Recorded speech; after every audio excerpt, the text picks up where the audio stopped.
What was the inspiration for the specific years Travis covered? 1979, 2020 was obvious because of the character connection, but what was the inspiration for 1868 and the follow through in the rest of the story? I think the seed of the story started many years ago. Travis started writing about a young artist who goes out to find inspiration and finds love and finds himself. That was the basic of the basis of the story, and he started writing that years ago. And as he kept picking it up, these other characters started showing up in the modern times and in 1979, and as he was going through the journey himself of writing the story, the characters were kind of presenting themselves and eventually kind of wove together. But the idea is that the art that was created by the artist over 100 years ago still carries on and impacts people in the same with the same struggles that artist was having in terms of self acceptance and the journey that he was taking. Interesting. It still rings true today. Where is Travis's biography in the characters and situations? Do you think he created multiple versions of himself or separate characters that were inspired by others?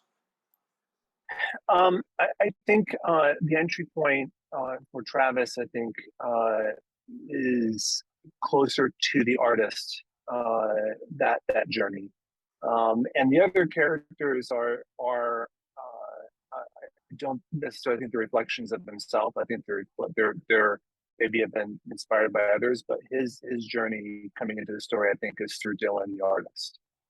Thematically, in your observation, is the film a plea to stick with your life despite feeling different because eventually there will be a hand to lift you up? Or you think there is something deeper within the story? I think the story is I mean, there are many themes that run through it, but one of the things is finding out the truth of who you are and that core, and that truth can be different things to different people based on that experience of that person.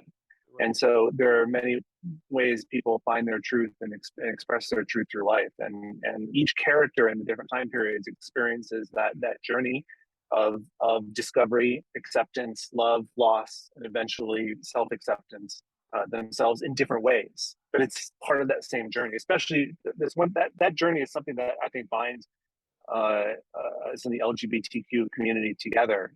Everybody along that spectrum goes through that same type of journey of questioning acceptance, loss, love, and self acceptance. And so it's a different expression of that same journey. Doing a period film on a certain budget, even 40 years ago, is hard to recreate. What were the parameters you had to deal with in the two eras of the past that created challenges in saying the scenes properly? Whoa. So from a filmmaking standpoint, yeah, from a filmmaking standpoint, doing a period piece and having it be authentic, because I will say that every step and everything had thought put into it, so that there was in terms of the language, and there's some cuss words that are used in the 1800s. They actually spent an hour researching to make sure that those cuss words were actually used at that time period. So it's attention to detail, which helps. We shot the period portions in Montana, and there are some beautiful areas of Montana that are preserved as a town. There are a lot of people into historic reenactment, so there's costumes and all kinds of accessibility to things from that era in the frontier period. And then in terms of also the authenticity of the Crow tribe, Samuel Jackson, enemy hunter, who plays a Popate, is not only a member of the Crow tribe in Montana, but also a member of the Two Spirit Society, and is a two-spirited person themselves. And so we also consulted with and relied on Samuel's perspective. Kiowa Gordon, who plays JC in the film, we relied on his perspectives as well to create that authenticity from that time period. How about 1979? Any? Because I remember 79. Yeah. Well, we our prior film that Travis and I did together was Any Day Now. It takes place in 1979 with Alan Cumming and Garrett Dillahunt. They're a gay couple who are attempting to adopt, in a very hostile era, Right. a special needs child, and it's based on a true story. And so the interesting thing is the 1979 in this film is actually part of that same universe. So it's the same bar that Alan Cumming performs in Any Day Now. Nice. And there's actually references to that character in the background.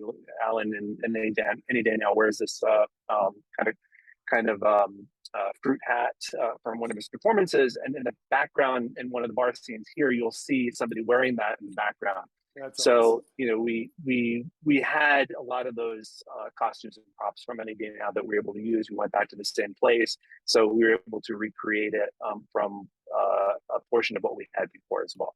We're creating our own Marvel USQ. universe. our queer, we call it the queerverse,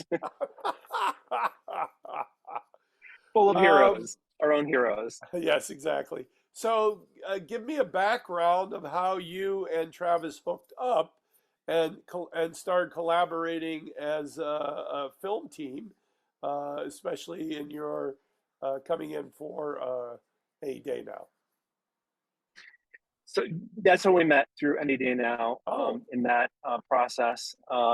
And when he had finished the script for Two Eyes, he sent it to me, and they said we have to do this. And this in particular was a very personal, felt like a very personal story, because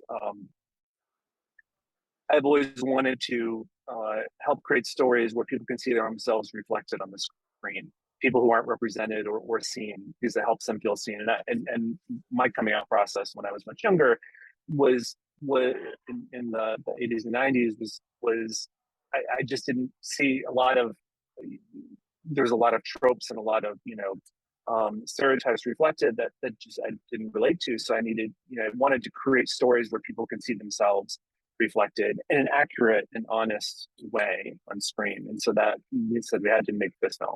finally, what do you like?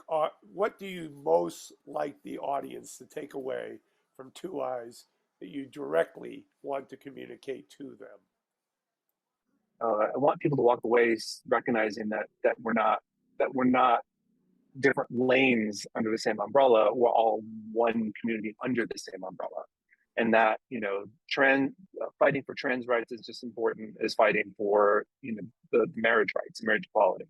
And so we're all one big family, and but what one person does now may have an impact 100 years from now as somebody passes that on. And even though it may be a different expression of that person's journey, it's still we hope that what we help create with this film could help pass on acceptance, love, and empathy in the future. And that's why I want people to walk away with that what they do and how they help a community or help somebody, or just even one person, may impact that next person, that helps the next person, that helps the next person. So that every little action has a benefit and can help somebody. This is Patrick McDonald for HollywoodChicago.com. Copyright 2022.